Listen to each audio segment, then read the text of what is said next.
The Pittsburgh Steelers got a couple of guys who I think could turn into something big in 2024. But the 33rd team highlighted one of those names. That's Joey Porter Jr. saying, quote, if there's one way to respect a cornerback, it's to avoid him in coverage. Porter had the seventh lowest rate of targets per coverage snaps among corners, which is partly why his raw production numbers aren't awe-inspiring. It's a sign of good coverage, not a sign of lack of production. Porter will go into year 2 as the clear top corner for the Steelers defense on a pass coverage unit that was improved this offseason. You look at Joey Porter Jr., you say that's a guy that most likely is going to take a step forward. The Steelers are going to bank on him to be a shutdown corner 100%. But you also have names flying on both sides of the ball, I think, who have a lot of potential and maybe some untapped potential as well. You look at this, we're about to start OTAs tomorrow. Who's your breakout candidate for the Pittsburgh Steelers in 2024? Yeah, and this one feels a little obvious because he had such a high pedigree coming out of college and everything, and he was a starter right away. But I think Broderick Jones is due to take a pretty significant step forward. You look at his snap count last year, he played, I think like 3/4 of the season out of position. He was at right tackle, and I think he's going to make that transition to left tackle. Troy Fatanu's going to slide over there at right tackle, putting Broderick in his natural position, I think is going to do wonders for him, especially as a pass blocker. I think he was a pretty decent run blocker last year, but his pass blocking, did leave a little bit to be desired. And I think he's really going to, once you get him back into a place where he feels more comfortable, I think he's really going to be able to stick some steps forward and show you what he's really able to do. I think that he is going to be an anchor on that offensive line. I really thought he was a good pick when the Steelers took him, but just kind of forced to play out of position. The way the Steelers lined up, the personnel that they had, just kept him from being who he truly is. And we know how difficult that swapping sides of the line is for just about every young player. I think can get kind of lost in the shuffle for people who aren't around every day. But these guys really, playing right tackle versus left tackle is like a completely different position. It is a completely different position. So I think getting Broderick back into a place where he's comfortable will really allow him to flourish. That's my big choice this year. I think Broderick's set for a big year. I think he's going to be really dominant. That's a good one. Was not expecting you to say Broderick. When you started saying second year guy, I thought you were going Keanu Benton, but I like Broderick. I did consider it. I did consider Benton. Yeah, I think Benton's a good option, but I didn't pick him either, even though I think that we both agree that he should have a big year. Broderick Jones is a good one. I agree with you. I think changing sides back to the left side is the move for the Pittsburgh Steelers. Let him just be a force. Let him just be your guy on the left side. Develop both of them and see where it goes. I agree. I think Broderick could be in for a massive year, especially working. I think what's going to benefit him the most, that is a little bit undervalued, is getting a full year. If this is the Steelers' plan to move him back to left tackle, to get a full year next to Isaac Seumalo is going to do wonders for what this kid could do, because you are learning from a Super Bowl winning veteran, a guy who's done this for a long time at a productive rate, he's a no-nonsense guy, man, a few words, and you get to learn from him for a full year. I think that's a huge move for the Pittsburgh Steelers. I agree. I think that could be massive. He is a great breakout candidate.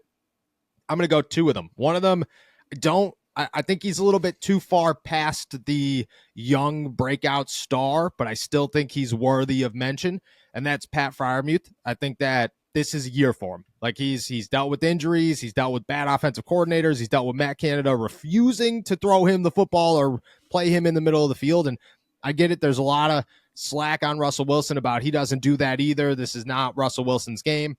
Look, Kyle Pitts broke the Falcons rookie receiving record his first year in the NFL. I think that Arthur Smith can utilize Pat Freiermuth in a lot of ways that this offense has not over the last couple of years, and that's something that should excite guys. I think Pat is in for a massive season if he could stay on the field, and with the contract year ahead of him, I just think that this is a big year for him, and I think the offense is going to utilize him a ton more than they already have.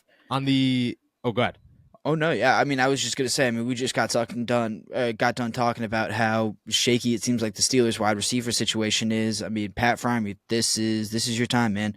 Yes. Barring some massive addition at wide receiver, he's going to be a focal point of defenses. He's going to be a guy that defense has to pay attention to, but it's because if there's not a ton of other receiver options, Pat Fryermuth is one of your more reliable options, just as a Yes. pass catcher. So, going to be a lot of opportunities for him to deliver on that breakout season. 100%. And on the other side of the ball, I think an interesting name, a fun name I'm excited for is Nick Herbig. I think Nick Herbig is. This is the year where I'm a big Alex Highsmith guy. I think Alex Highsmith is very undervalued for what he brings. I think people stare too much on the sack stat instead of the everything else that he does across from TJ Watt. But I think this is the year Herbig becomes like, oh my gosh, Steelers got a dude in this guy. I think Herbig's a stud. I think learning behind TJ Watt and Alex Highsmith, especially with Marcus Golden there last year, did wonders for this guy. I thought he did really well as a rookie, especially a mid-round rookie. And to come in here year two with a bigger plate, I guess, a bigger role within the defense is something that I think he takes advantage of. I look at Nick Herbig as a dude who should have a big year. Like, it could potentially beat Alex Highsmith in sacks. And I'm not saying that's a better year than Alex Highsmith. I'm just saying that stat wise, he could be looking at a year with like 8, 9, maybe 10 sacks. Wow, I think that's pretty lofty. I love Nick Herbig too. I think you're spot on. This guy is set to take another step forward. I'm just curious what you think about his role. Like, how much is he actually going to be able to play on a team that has an Alex Highsmith, a TJ Watt, and a Marcus Golden? Like, is he ahead of Marcus Golden on the depth chart? Is he a guy that Marcus you Golden's think? gone. Marcus Golden's gone. Oh, right. But I mean, like, there's yeah, I guess I mean, I still want to ask that question though. Like, how much is he going to see an uptick in reps now, even with, you know, with Alex Highsmith and TJ Watt ahead of him? Like, how often are you going to be sending Nick Herbig out there when you've already got these two studs at the bookends on either side of the line? So last year he played 17% of the snaps. I don't know what. I'm going to pull up Marcus Golden's now. Marcus Golden played a whopping, where are we at here?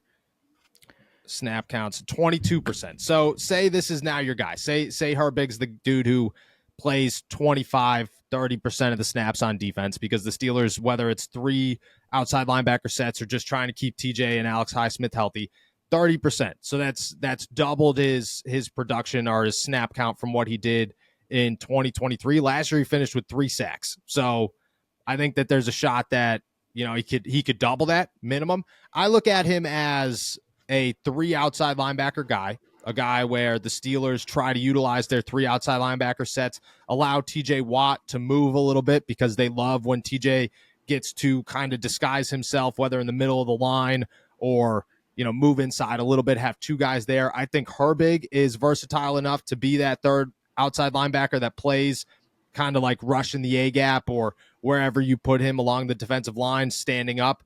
And I think that he's good relief. So I expect, I don't know, 30%. I think he takes 30% of the defensive snaps this upcoming season. And that's still guessing that they add another outside linebacker. I just think he's going to be the clear-cut outside linebacker 3. And I think it like slowly progresses throughout the year. Like, I think as we get later into the season, you're going to see Highsmith and Watt playing less, especially if the Steelers are winning, so that they stay healthy for the playoffs and Herbig continues to develop.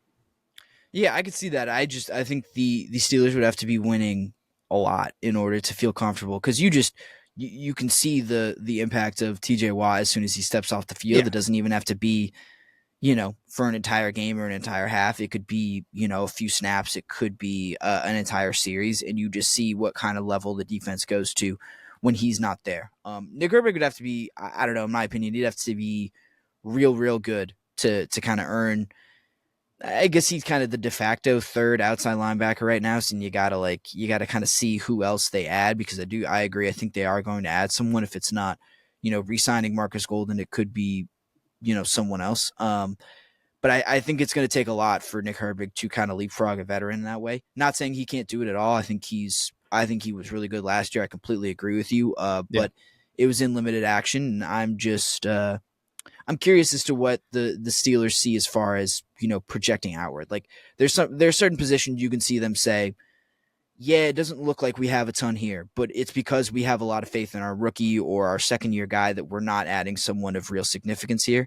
I'm curious to see who's their kind of next outside linebacker addition here. Like, because I'm not sure they view Herbig in the same way they view a Keanu Benton or something like that. Like I think Keanu they expect to be not a star maybe, but like a pretty starting caliber talent right away, or starting Yeah. caliber talent this year. I'm not sure if they view Nick Herbig in the same light. I think he's just as talented. He's talented enough to get there. But I have a feeling that they think he needs a little bit more time to grow. And so that would play right into what you said about, later in the year, this guy takes on a much bigger role and ends up being a much bigger force for them than he was earlier in the year.